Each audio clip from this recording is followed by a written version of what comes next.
When people talk about cannabis today, the conversation usually revolves around legalization, medical use, or societal bias.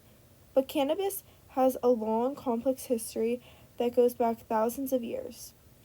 In this presentation, I'm going to explore how cannabis was used in two ancient cultures, China and Greece. I'll be looking into how it was used medically, culturally, and even spiritually, using a mix of modern research, ancient texts, and real artifacts from the time. Let's start in ancient China. According to botanist Hugh Lin Li, cannabis was everywhere in early Chinese society. It was used to make textiles and rope, and its seeds were a food source.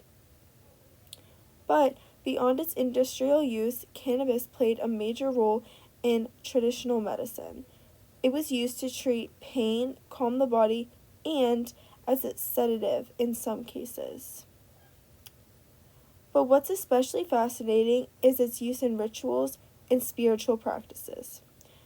A key piece of evidence comes from an artifact called a brazier, or incense burner, which was found at the Jericho Cemetery in western China.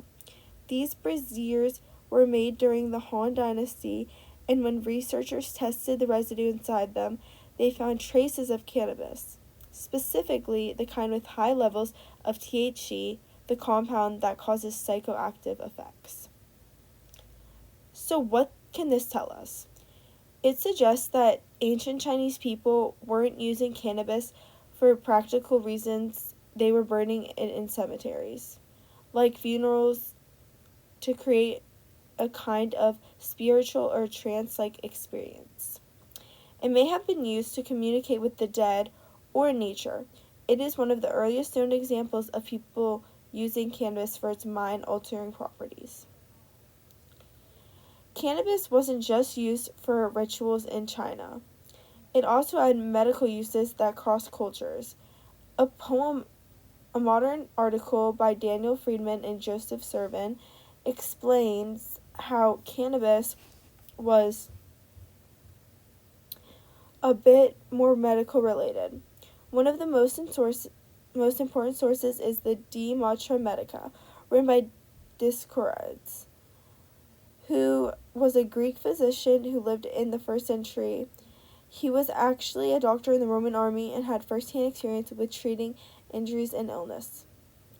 In his text, Dioscorides talks about his cannabis as a remedy for things like earaches, inflammation, and sleeplessness. He specifically mentions using the juice from cannabis seeds to relieve pain. His approach wasn't spiritual, but it was practical and medical. You can see the difference between cultures. In China had a spiritual side, but in Greece it was all about treating the symptoms. In China, cannabis was a huge part of the lifestyle, and it was used for clothing, in medicine, and morning rituals. The premier braziers show that cannabis even had a place in funeral ceremonies, possibly to help the guide of the spiritual deceased. In Greece, cannabis was seen more like a tool for learning, as it was used in medical practices, and there was no evidence it was used for religious or recreational reasons. Still, both cultures clearly respected the plant and understood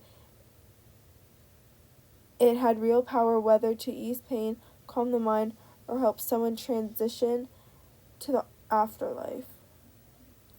What's cool about all of this, it shows that cannabis isn't new. It was not just a trend that has been a part of human culture for thousands of years. Whether it was burned in a funeral in China or prescribed for pain in Greece, those who valued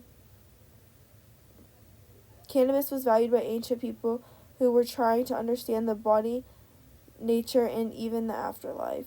So basically, whether you think it was for rituals in China or handwritten medical notes in Greece, cannabis has always had a place in history. It connected people to healing, to each other, and sometimes the spirit, and in a way, is still doing that today.